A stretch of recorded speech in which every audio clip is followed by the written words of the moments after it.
the number 5. Number 1. Find the sub AB of the arithmetic sequence. 1 over 4, 3 over 4, 1 and 1 over 4, 1 and 3 over 4. Formula na ginamit ko ay a sub n equals a sub 1 plus n minus 1. And ang a sub 1 po natin ay 1 over 4. Yung difference po natin ito. Ang hinahanap ko yung a sub n. Solution. A sub n equals to 1 over 4 na ganinang a sub 1 plus 18 minus 1 plus yung difference po natin ng 3 over 4. 18 minus 1 is 17. Sa bababa, bring down lang po natin yung 2 over 4. Tapos bring down lang din po natin yung 1 over 4. Equals 17 times 2 over 4 is 17 over 2. Bring down din ulit po natin yung 1 over 4. 1 over 4 plus 17 over 2 is 35 over 4.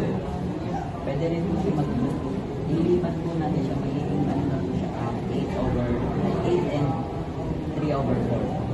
Ang S sub 18 po natin is 8 and 3 over 4.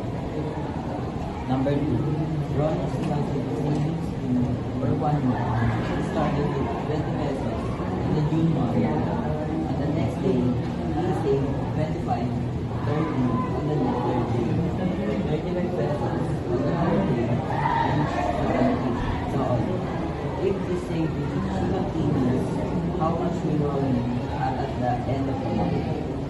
Formula po namin natin S of F equals 10 over 2 to a sub 1 plus n minus 1 is 20. Ang isa po natin is 20.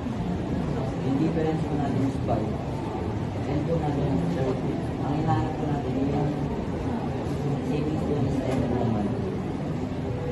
Formula ay solution.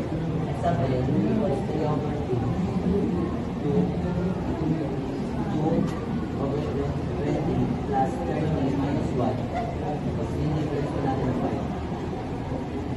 30 divided by 2 is 50. 2 times 20 is 40. Plus 30 minus 1 is 29. Baka lang naman ang number. 29 times 5 is 145. Baka lang po natin yung 40 plus 40 plus 145 is 185. Baka lang din po natin 15 times 185 is 2,775 pesos.